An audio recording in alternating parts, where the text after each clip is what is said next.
Well, up until the World Cup, I knew nothing about soccer. I never watched soccer. But when it became the World Cup and we had so many events in Los Angeles, I thought, well, let me just participate here. I'd like to learn a new sport. That would be fun. And I learned something last night that really had an impact on me, just in life in general. And I just wanted to share that.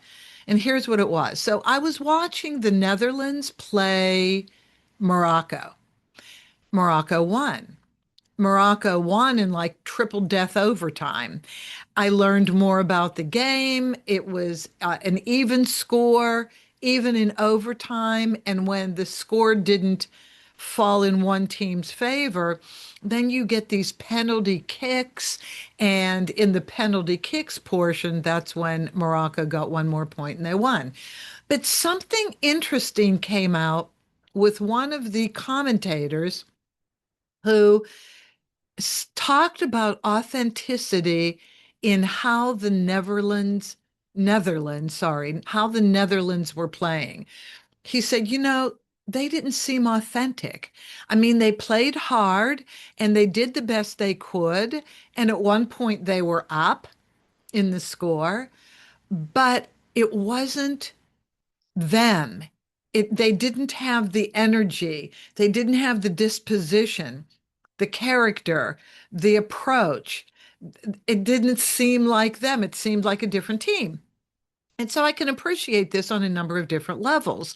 First of all, I started my sports journey with baseball.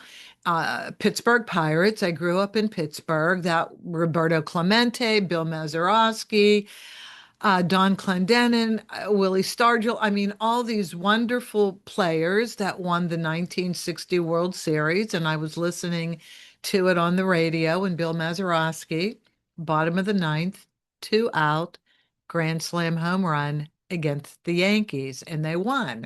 So I was at the ballpark a lot, and I got baseballs autographed, baseball cards. I could beat anybody's butt in my neighborhood.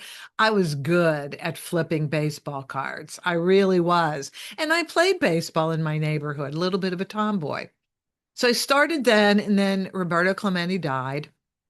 So I moved on to football because at that point in the 70s, in the late 70s, the Steelers really started winning. So I switched my sport to football.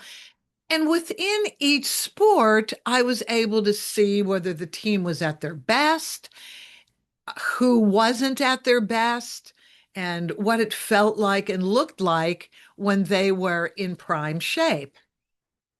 I stuck with football until recently when I started watching The Last Dance documentary on Netflix about the 1990s Chicago Bulls under Phil Jackson with Michael Jordan, Scottie Pippen, Dennis Rodman, and then a whole bunch of other wonderful people were playing as well. The team was great. So I learned about leadership watching that documentary, and I learned about team, the concept of team, the concept of leadership, and how leadership is expressed differently, but there's certain tenets of leadership that will always be consistent regardless. And that one element is it's about the team. It's not about an individual player. It's about the team. But even though, it's about the team, individual players will rise. Well, I learned about basketball by watching that documentary 8,000 times and writing a leadership speech on it. And then soccer came to town. And I thought, all right, time to learn about soccer.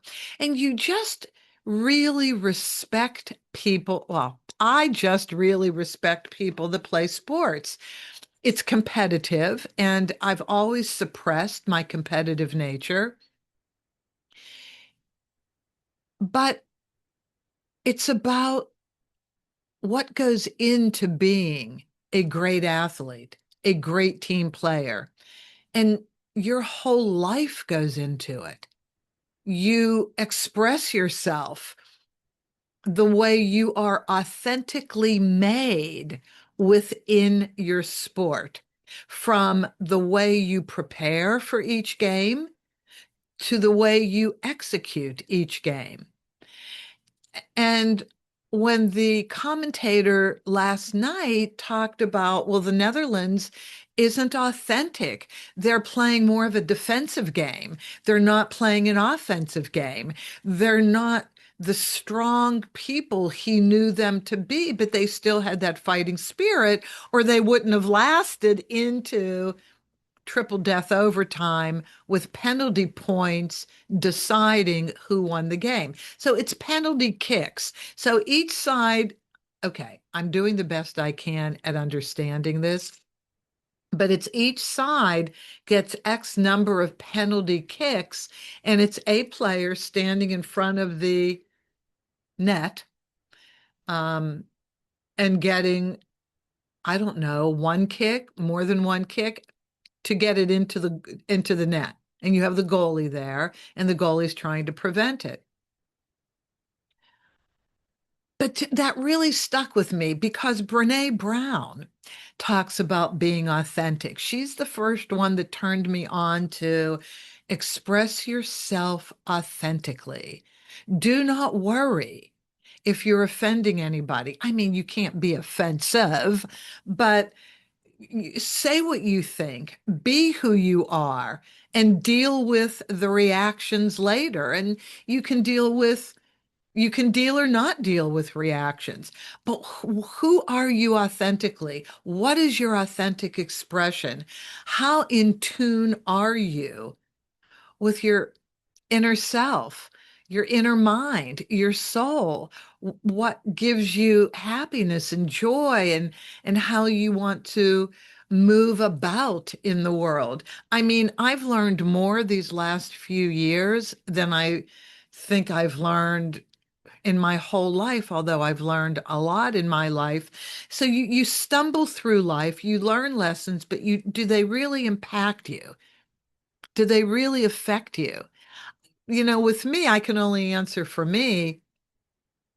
The cumulative journey of lessons in my entire life, from being a victim. Of course, I'm always a victim. I love being a victim is not a bad position to take, by the way, once in a great while. And sometimes we are victims, but we can't live in victimhood or we'll never get anywhere. So you have to move forward. And so divorce has taught me, you know what? Let's get rid of the victims. Let's get rid of the victim mentality. Let's just look at, okay, these are the set of circumstances I have to deal with now. How best can I deal with them? And that allows you to learn, that allows you to draw on your inner strength, that allows you to improve who you are. So the Netherlands did not play as authentically as they could. Well, okay, so I don't know what that means with the Netherlands. I don't know what that means with anybody. I've never watched soccer before, but I just thought it was important that I just wanted to talk about it today because it's been on my mind since I watched the game last night. And I want to play my game authentically. So, what is my game? My game is helping people. My game is not only helping people get through divorce, through the work that I do one-on-one with people, through my divorce podcast, through my TEDx speech. Again, thank you, Frank, for nurturing me to that position, to that point of doing a TEDx speech. Love you for that more than you know. And sharing that speech, actually being able to say to people, you know what, why don't you watch that? Now, it's part of the signature block in my emails. So people have literally watched it and told me, Judy, I watched it and I'm calling you now. That really makes me feel good. It's called Secrets to an Amicable Divorce on YouTube. The fact that I could even self-promote that is a big deal. I am a great promoter of other people. I'm the worst promoter of myself. When people give me a compliment, I duck. Really? You mean that? Seriously? Are you talking about me? You talking about me? Okay. So as we look at ourselves and we look at, well, who are we authentically? How do we like to express ourselves? I have to have humor in everything I do. I'm not a stand-up comedian.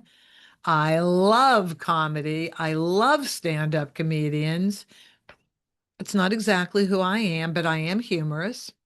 I have to find humor in everything, or I'll just eat. Life isn't worth living. I'll keep eating. Um, but I think that's a learning journey to be authentic. I think we work each day of our lives trying to express ourselves honestly, truly, without hiding, not to go on the offensive, but to present ourselves in a forward moving way. And being able to say, I do that really well. I'm the goat of parallel parking. Nobody can stop me from giving myself compliments about parallel parking. I can have thousands of people watching me parallel park. I don't get nervous. And I do it perfectly. At the most, it's two backups. Generally, I nail it in one. I'm the goat of parallel parking. What are you the goat of? And that's the question. And here's where the authenticity starts. What are you the goat of? If you can say what you are the goat of, you can start being um, a more authentic person. You can start feeling comfortable about expressing yourself in ways you never thought you could. And I'm only saying this because I'm doing it to myself now. I'm using myself as an example because I had a lot to learn. I still have a lot to learn. I mean, I'm ancient, but I'm healthy. So I guess, if a rock doesn't fall from the sky or a bagel hit me on the head and knock me out, I may be around for a little while. So authenticity is the name of the game. The Netherlands did not play authentically. They lost. We will all lose if we don't live our authentic lives in the way we want. I mean, not stupid crazy. Come on. With good fashion. I don't excuse bad fashion. Whatever we do, we have to look our best. Whatever our best means to us, we have to look our best.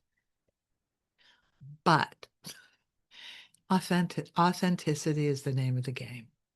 And that's how we become happy and get through the trials and tribulations of life.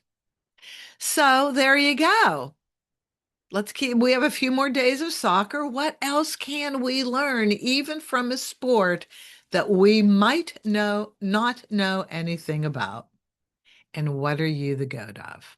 I leave you with that burning question today. What are you the goat of? And let's start your authentic journey from there.